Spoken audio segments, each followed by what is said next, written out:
ho anao zay mahalala an'Andriamanitra sady voantso no masina hitoetra sy hanapaka mandrakariva amponao ane fahasoavana sy ny fiadanana avy amin'Andriamanitra ray sy Jesosy Kristy tompontsika. Amen. Ny ten'Andriamanitra zay akantsika niafatra amin'ity anio ity dia zay hita ao amin'ny bokyny Mpitoroteny toko 9 ka ny 12 sy ny 17 zay mivaky toy izao: eny fa na dia manao ratsy 100 aza ny mpanota ka ela velona ihany, dia fantatro kosa fa isoa ho an'izay rehetra matahotra an'Andriamanitra. Fa tsy isoa ny ratsy fanahy, fa ho toy ny aloko izy ka tsy aharitra ela satria tsy matahotra eo anatrehan'Andriamanitra. Ny boky Mpitoroteny dia tafiditra ao anatin'izay antsoina hoe boky ny fahendreny, ary raha hitarika amin'ireo boky vitsivitsy ambara fa mirakitra zany fitarihan'ny fanahy masina ka mahatonga ny olona anapahalalana sy fahendreny. Heverina moa fa raha teo amin'ny Jiosy dia Solomona no rainy fahendreny, ka ilazana fa raha Davida rainy dia anisan'izay olony vavaka ka nanoratra sy nasoratra salamo maro. Solomona kosa dia nahavita obolana ary nanao tenim-pahendrena maro, ary ray amin'izany zay verina hoe ty boky Mpitoroteny ity dia asa soraty. Ny boky ny fahendrena miavaka dia ny boky ny Joba sy ny Mpitoroteny, satria ny boky ny Joba raha toa ka mahery vaika, raha zay ny alazana azy, ny fanoherana ny amin'ny fisainan'ny mpiarabelona tamin'ny fahizay zay mihevitra fa tsotra fitondran'Andriamanitra ny fiainany voariny manontolo ao anatin'izany ny olombelona, dia ny hoe zay ataonao dia arak'izay ny valiny ataon'Andriamanitra aminao. Manao soa ianao, valian'Andriamanitra soa; manao ratsy ianao, valian'Andriamanitra ratsy. Tsotra tahaka an'izany toerin'ny Joba tamin'ny heriny rehetra izany. Fa izy na dia marina sy nanao soa azy, matahotra teo andrian'Andriamanitra, dia niseho tamin'izay averina hoe ratsy. Ny boky Mpitoroteny kosa dia somary manohitra, fa saingy manohitra zany fisainan'ny mpiarabelona tamin'izany amin'ny fomba zay fitarihana ny olona anana fandinihana ny zava-misy, ka hitana mafy ny fatahoran'Andriamanitra.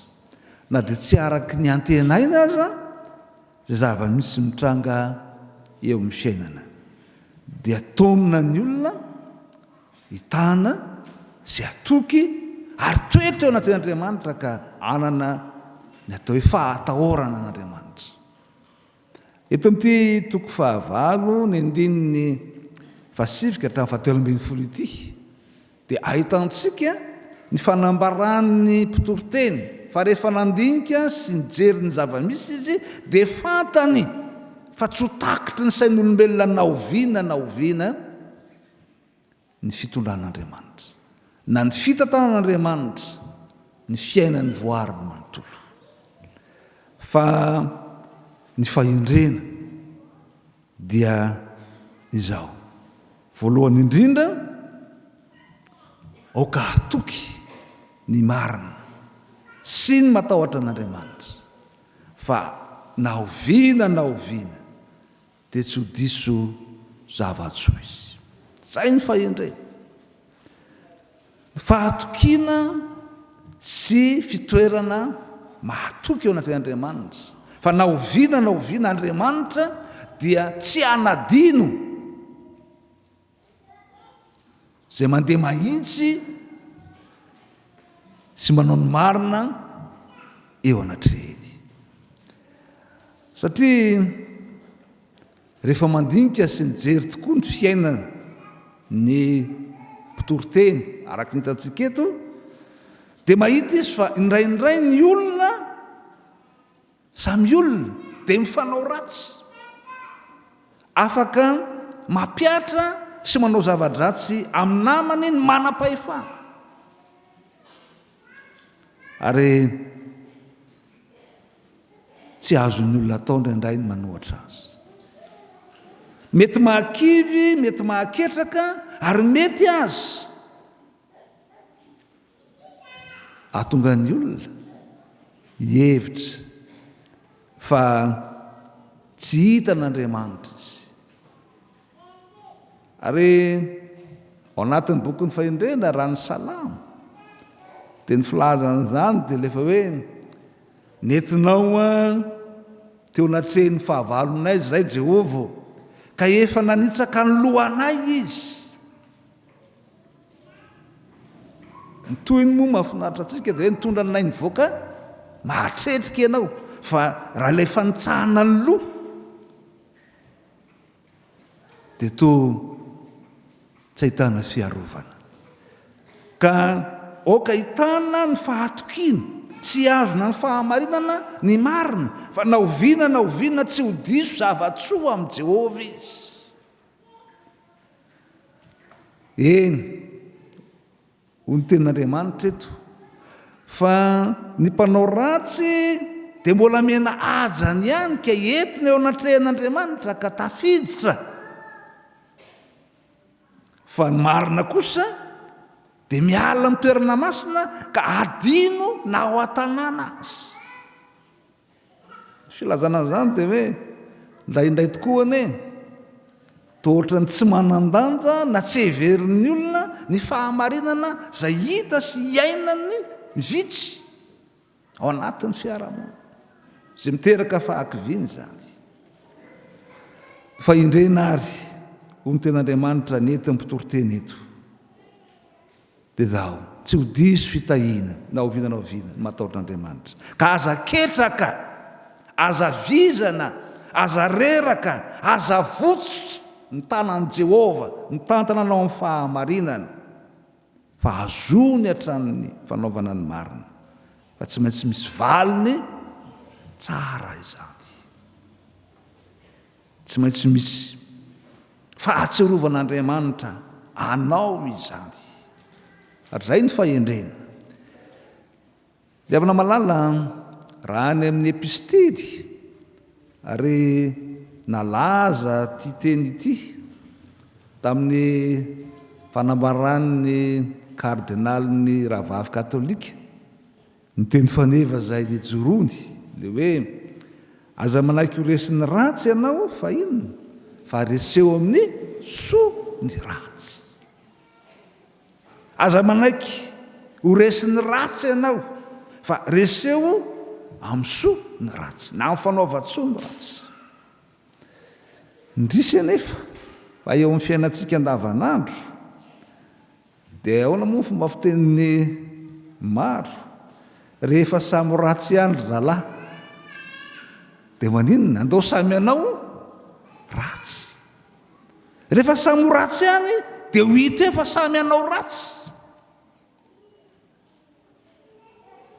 Ary dia miala, ary tsy mitoetra amin'ny fahendreny zany, fa fahadalana mihitsy ny mitsiriritra ny ratsy fanahy ka mialo azy. Tena tsy fahendrena ny mitsiriritra ny ratsy fanahy ka mialo azy, satria toy ny tsy misy lanjana ary tsy misy zay heviny ny fijoroanao amin'ny fahamarinana, ary toy zay tsy mahatoky fa naoviana ho ny mpitoroteny dia tsy ho diso fitahinana zava-tsoa zay mandeha mahitsy sy manao ny marina eo anatrehany Jehova. Ary rano no fahendrena voalohany. Fahendrena faharoa zay hitantsika eto dia izao. Fahafatesana mandrakizay ny anjarany ratsy fanahy. Fahafatesana mandrakizay no anjarany ratsy fanahy. Aoko fantatry ny ambany masoandro, izay moa filazan'ny boky ny fahendrena, ny ty ambany masoandro, zany hoe sika zay miaina sy mivelo eto amin'ity tany ity. Fa ho fahafatesana mandrakizay no anjarany ratsy fanahy. Ka na dia manao ratsy injato azy izy, fa ela velona ihany, dia toy ny aloko zany. Zany aloko zany dia tsy tena izy, fa rehefa tonga ny fahazavana dia tsy hita intsony ny aloko. Ka na dia tsy valiana eo ny eo aza ny fanaovany ratsy, ka mikiry biby sy mifikitra amin'ny fanaovany ratsy ny fon'ny olombelona, dia tsy haharitra izany. Fa toy ny olona zay mandia eo morotevana izy, hoy ny boky ny fahendrena, ka amin'izay tsy atserovany kely fotsiny dia hivarina any akata izy, ary tsy hita intsony izy. Rano no fahendrena. Fa na dia toa manao ratsy foana aza isika olombelona, ka toy ny mbola velonaina hatrany, tsy misy manohitohina, satria tsy mivaly eo eny eo ny ratsy atao, dia midera tena ka mirehare.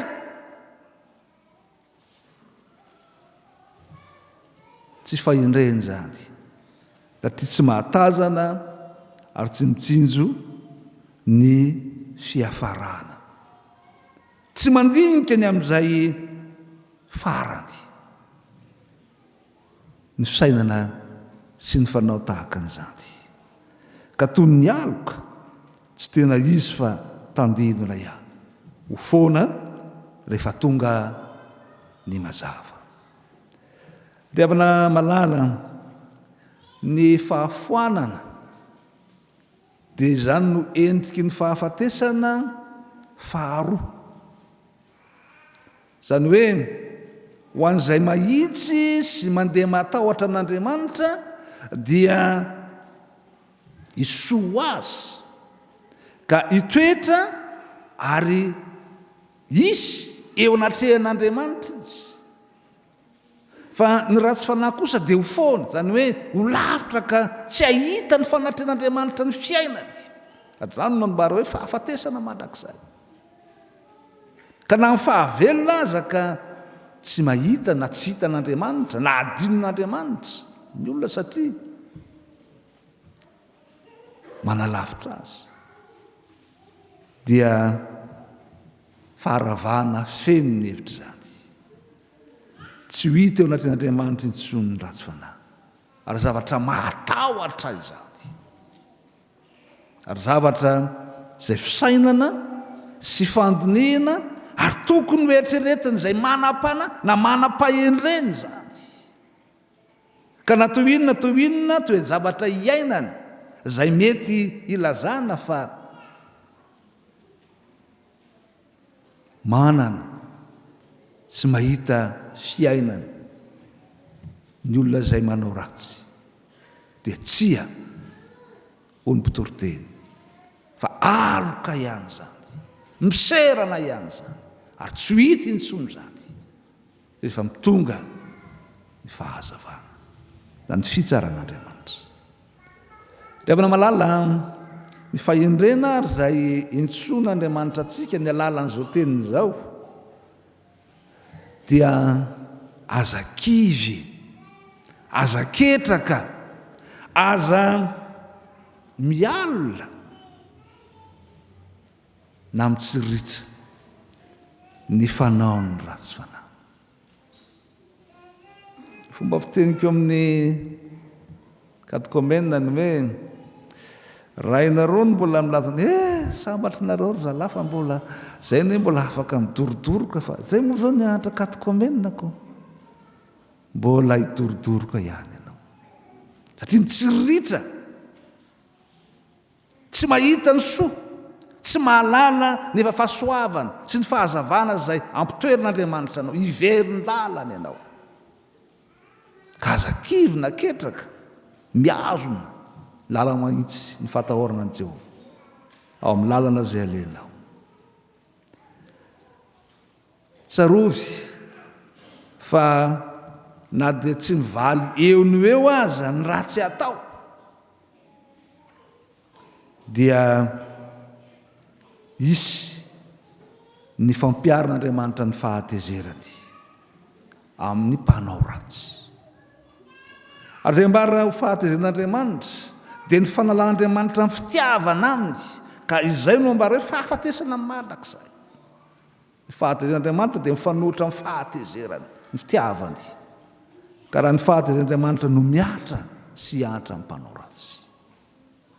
Ary dia nitarika antsika ho amin'ny fahendrena sy amin'ny fahatahorana zany hoe ny fanomezana ny voninahitra ao an'Andriamanitra mametraka azy mandrakariva eo anatrehantsika manontany azy mandrakariva amin'izay rehetra ataontsika mame voninahitra an'Andriamanitra sy mampiseho fatahorana na fanajana azy Andriamanitra ve ny fandehako ny fitoerako ny fitsanganako eny ny ataoko sy zay lazaiko mahitsy eo anatrehan'Andriamanitra ve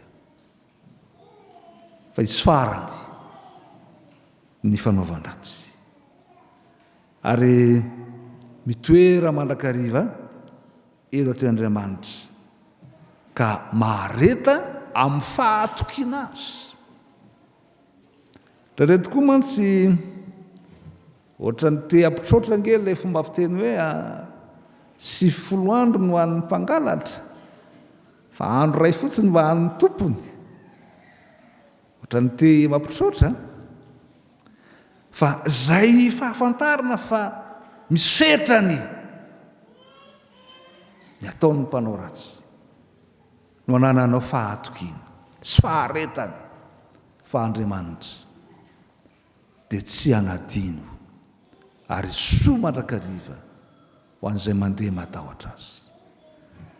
Koa mahereza ary riavana miazona ny fahatahorana an' Jehova eo amin'izay fandehantsika sy fanaontsika satria na dia ela velona tokoa aza ny ratsy fanahy ary tsy valiana eno eno ny ratsy atao dia mahafantatra isika araka ny ten'Andriamanitra fa isoa ho an'izay matahoran'Andriamanitra dia fiainana mandrakizay amin'ny fiafarany ary sitraka avy amin'Andriamanitra eo amin'ny fahavelomany.